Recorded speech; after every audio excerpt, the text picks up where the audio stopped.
All right, everyone. Welcome to Discourse Debriefs. This is week 3, I believe. Got some good stuff today.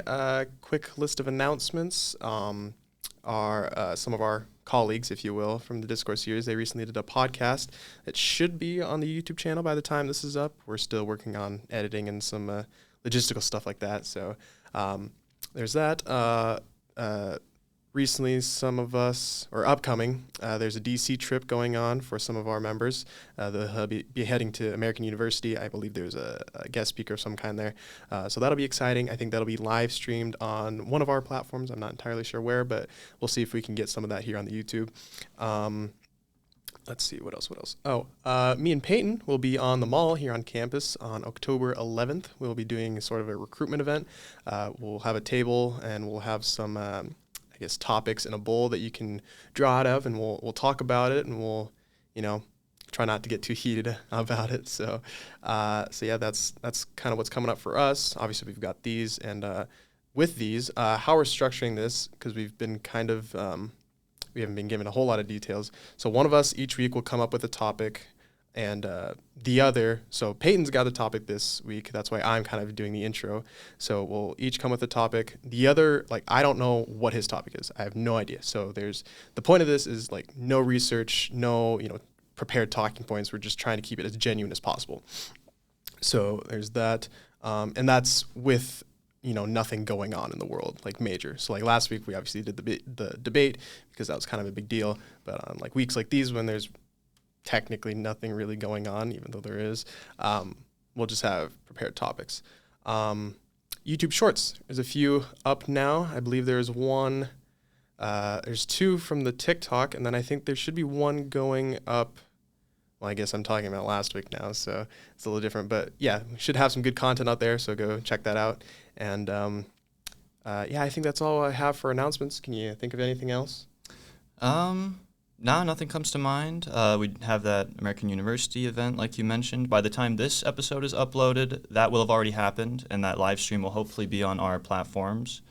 Our mall event, we're excited about that one. It'll be somewhat similar to this, except we'll have topics for you guys, and I think we're pretty excited for that. But otherwise, nothing in the near future. So are you good to jump into my topic that I so eagerly prepared? Yeah, I think so. I guess one more thing.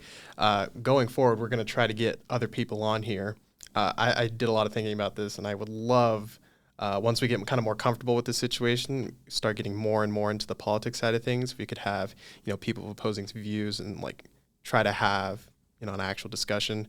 You see debates online all the time. They're not very productive. So we're going to see if we can, maybe break the stigma on that. But yeah, that's all I have. So go for it.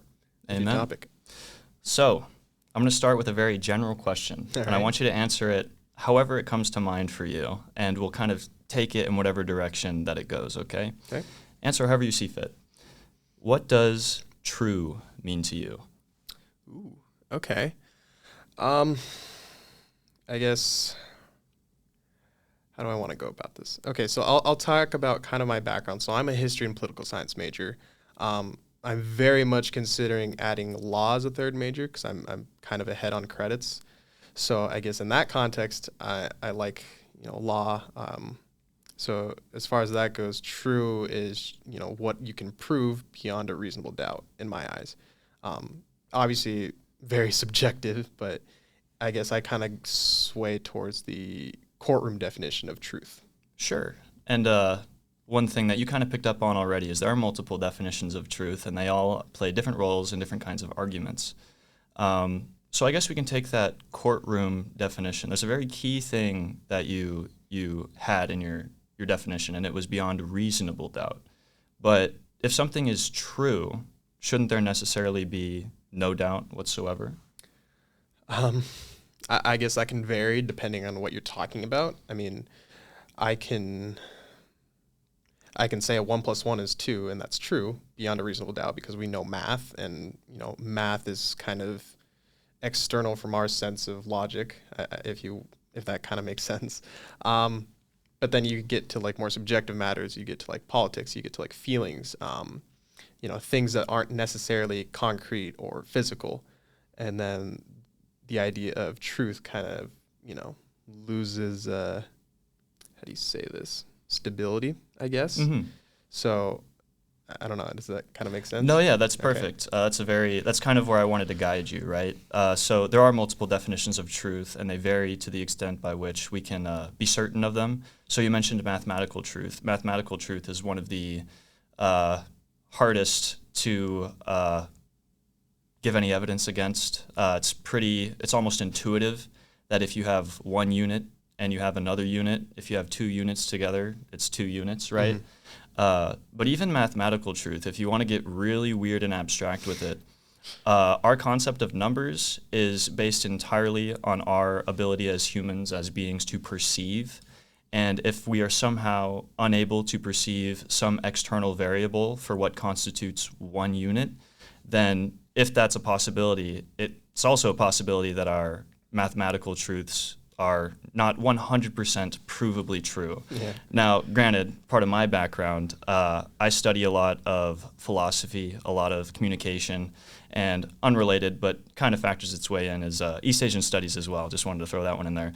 But yeah, my philosophy brain is very big into this idea of truth, and my argument brain is really big in this idea of truth. As we just explained with mathematical truth, even the most concrete truths really hinge on circumstance, and to some extent will be unknowable or subjective, and that's the way it goes with courtroom truth.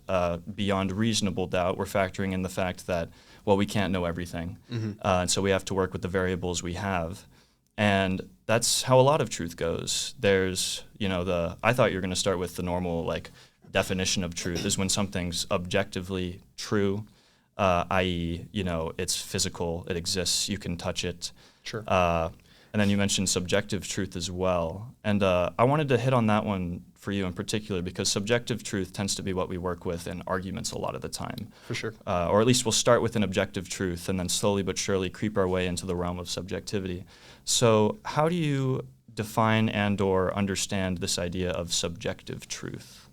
I guess, as I mentioned, I'm a political science major, so I like politics, and I like keeping up with, the politics of the world. So I guess I'll kind of tackle it from that avenue. First off, I appreciate how philosophical this is getting. It feels like I'm back in my government class learning about Descartes or something. Mm-hmm. But I guess subjective truth, I take from the political aspect what I believe to be true, based on research, based on what professionals are saying, based on, I guess emotional appeal, if you will. So that's what I take as subjective truth, meaning it's true to me. That doesn't necessarily mean it's true to someone else or everyone else or anyone else, really. What is subjectively true to me, especially when it comes to politics, might be polar opposite to Peyton or to, my neighbor or someone like that. So I guess that's kind of how I treat subjective truths. Sure. Yeah, subjectivity in and of itself is a very complicated topic, right? As you say, something's true to you. It is not inherently true to somebody else. But it sets up a weird kind of dichotomy, depending on how we define truth. How can one thing be true and another thing referring to the same thing also be true when it's fundamentally different, right? And part of argumentation is kind of exploring how that comes to be and looking for wiggle room in each other's truths, per se. When I go into any kind of argumentation, I like to think that I'm very aware of this as a role in myself, especially because I can understand myself better than anybody else. But everybody comes at it through different means. And there are some truths that we all fundamentally agree on, right? So the sky is blue if there aren't clouds that are making it gray, that kind of thing. Let's see here. My ring is black. We are wearing headphones. These are all almost redundantly, obviously true things. But as we move forward through things like, well, are these headphones comfortable? On me right now, yeah, I'd say they're pretty comfortable. But on Logan, well, I guess they're comfortable for Logan. But other people it might not be, even though we're referring to the same thing. And it all relates to our perception of things. And so I wanted to ask you, when we're in an argumentative setting, right, how do you personally go about, factoring in that idea of subjectivity, and where does that line between somebody's objective claims and subjective claims kind of blend or get blurry for you? Okay, I guess I kind of like to go into an argument not expecting to really change anyone's mind, because often that's just not going to happen no matter what. So like when you mention truth, if what I perceive to be truth to me, very, very rarely is someone going to be able to convince me otherwise, because I have what I believe are facts that support my truth. And that goes the same for someone else that I might be arguing with. So I kind of like to go into an argument believing that I probably won't be able to change this guy's mind or person's mind, whoever I'm talking to. But that doesn't mean that the argument is particularly pointless. So like what we're doing in Discourse series, we have a bunch of speakers and a bunch of stuff. We kind of have a debate aspect. We're not trying to change minds. And we kind of addressed this last week. We're not necessarily trying to change minds, but just having that discussion and those arguments is healthy, from a societal standpoint. I mean, what would be the point if, they weren't advantages to having those discussions? And I guess with claims and evidence, truths and such, I mean, what one person says is what they believe usually, and often doesn't align with anyone else, at least not perfectly. So I guess you kind of have to go into a discussion or an argument realizing that, like, okay, what this person is going to say probably isn't going to align with my beliefs, or it will, maybe, but not perfectly. You're going to have some kind of nuance of disagreement. I mean, that's the whole point of having a discussion. So you kind of have to go into that realizing that, and then be able to kind of, I guess, take the emotion out of it, because if you can't, then it's going to very quickly devolve into, not very good arguments. So. No, yeah, that's very keen, although I want to push back on some things. Okay. The first is that, although I understand why you said it, because I tend to agree most of the time, but you don't actually have to remove your emotion from things. In fact, it can be very powerful.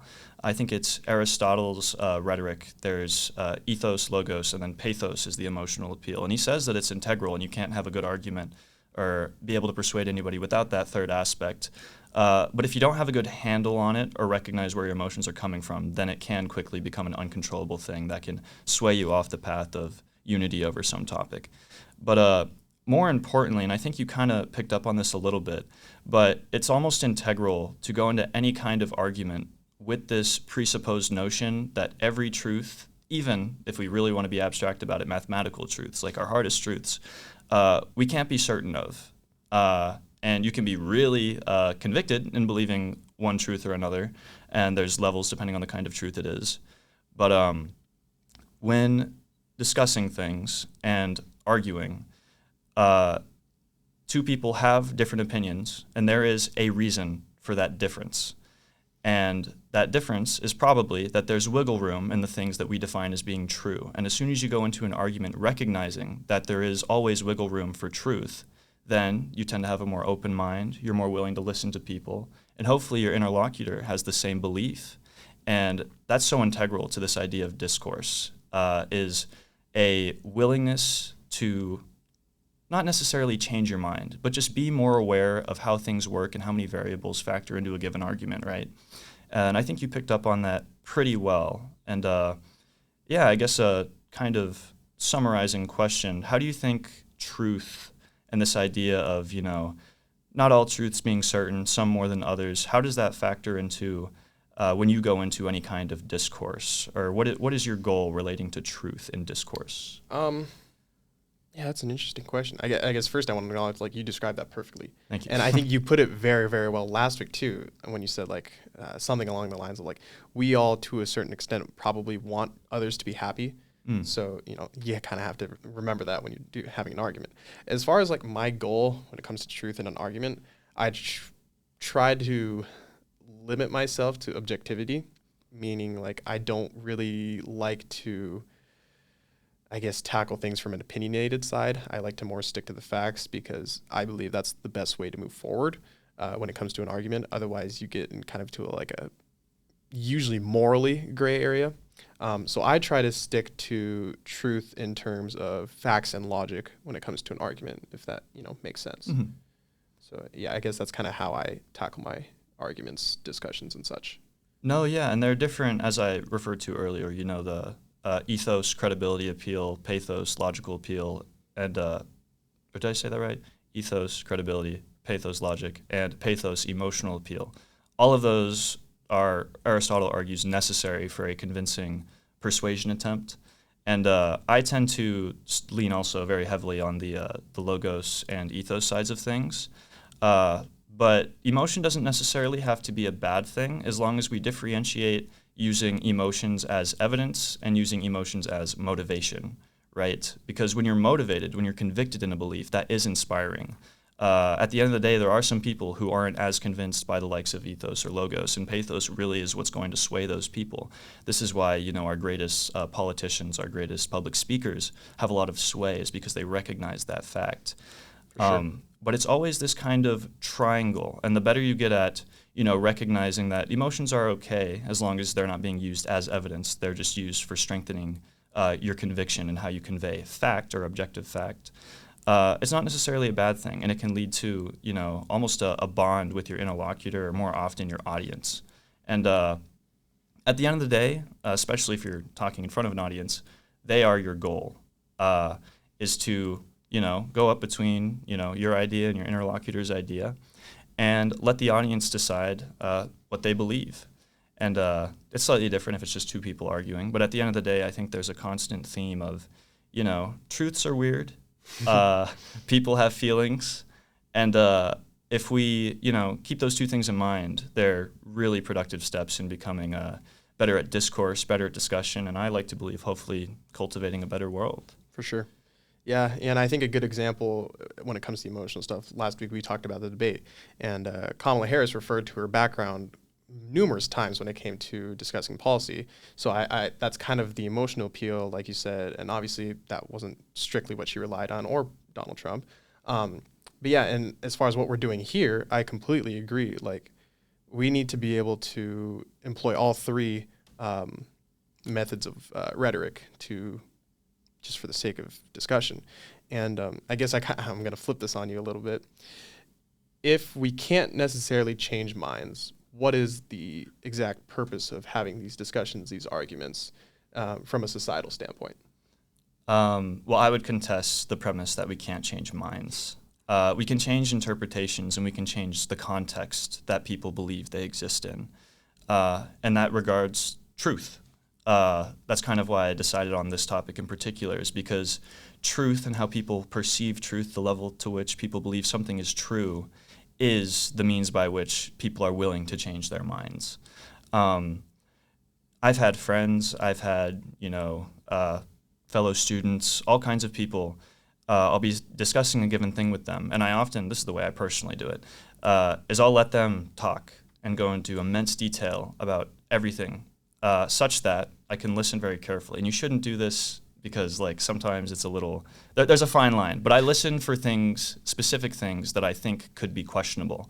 And you just ask questions about that thing.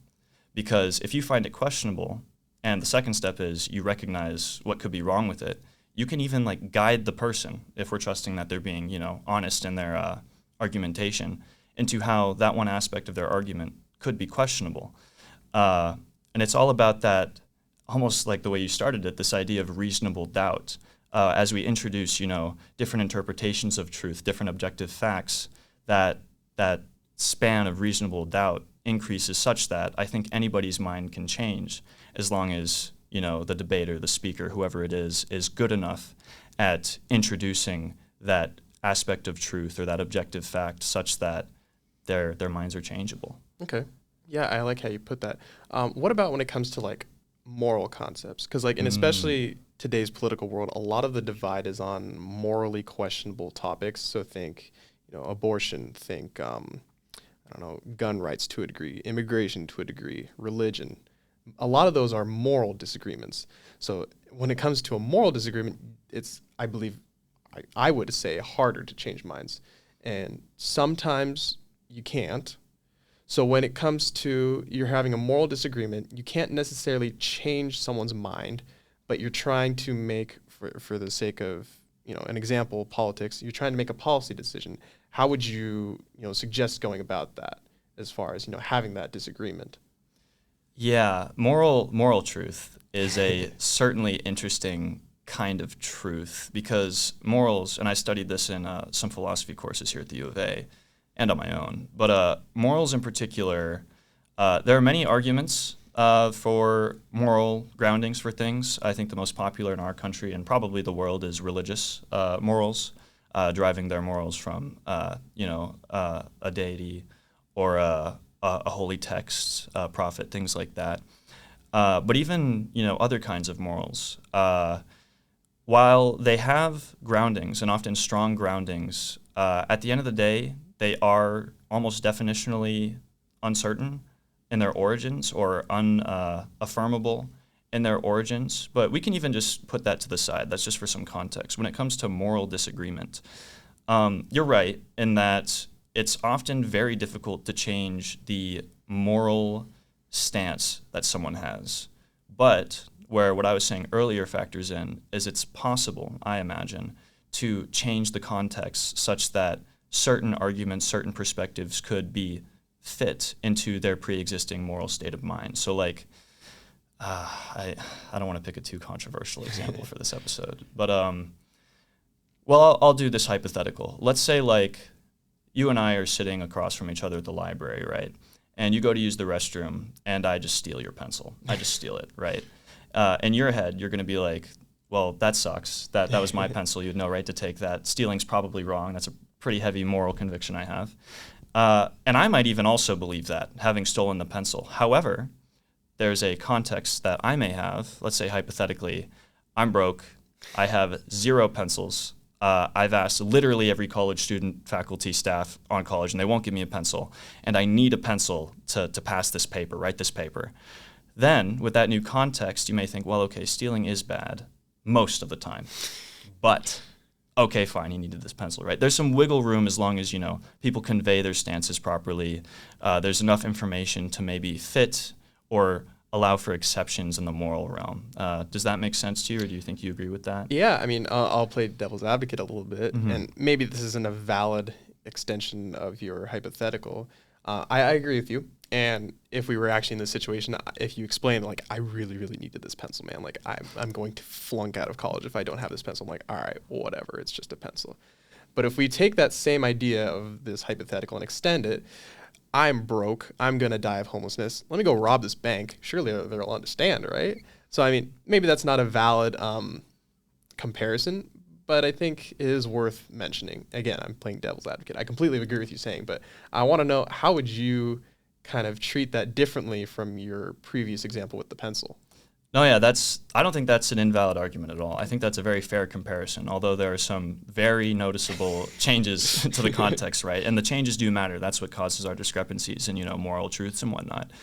Homeless, robbing a bank, well, okay. A few things change. One, people's safety. With a pencil on both sides, it's probably not going to be instrumental to somebody living or dying, right? With robbing a bank, that homeless man's going to starve. People at the bank could be hurt or injured or killed. The money that's being stolen is presumably, of many people. Many people own that money, not just one, and they probably all have needs for that money. And, I love philosophy. I could yap about this stuff for hours, but I feel like we probably shouldn't take that much time from you. But I think the point is that, yes, there are meaningful comparisons that can be made. And if we aren't careful, it can quickly turn into a slippery slope of things not adding up. So stealing a pencil, for all intents and purposes, is not the same as robbing a bank, right? But there are some similarities. And as long as we recognize those similarities, but more importantly, those differences, nuance can be found and wiggle room can be found. And, it's for this very reason that some people on both sides of the bank robbing argument have valid positions on both sides, depending on what they value or believe as true for the context. For sure. But yeah, I feel like we've, I could have taken this concept of truth anywhere, and I think we took it to a pretty fun place. But any closing thoughts for you? Anything you learned or want to implement? Yeah, just real quick on what you said, like separating, the two examples, like taking the moral component out of both. In theory, the moral component is the same for both examples, the pencil, the bank. So I think it's important that we realize moral concepts are, very, context dependent? Well, yes, and they're very very much a gray area, and that's what I said earlier, especially from a political standpoint. So I think it is important for us to realize that that component we need to be careful on. But yeah, I'm glad that you mentioned that and described the banking scenario in that way, because that's exactly kind of what I was going for. So yeah, I don't have anything else. Perfect. Well, thank you guys. Hope you enjoyed our third episode of the Discourse Debrief. We're going to have this uploaded in 7 days from now. By the time that's uploaded, our first live stream of our Discourse series event should also be uploaded, if not shortly after. And yeah, next week, I believe it'll be Logan picking a topic that we'll discuss, and maybe we'll get some people on. But thank you guys for your time, and we appreciate you stopping by. See you in the next one. Yep. Be on the lookout for a lot of content, a lot of shorts, some stuff from the TikTok. All right. Thanks, guys. Thank you. Goodbye.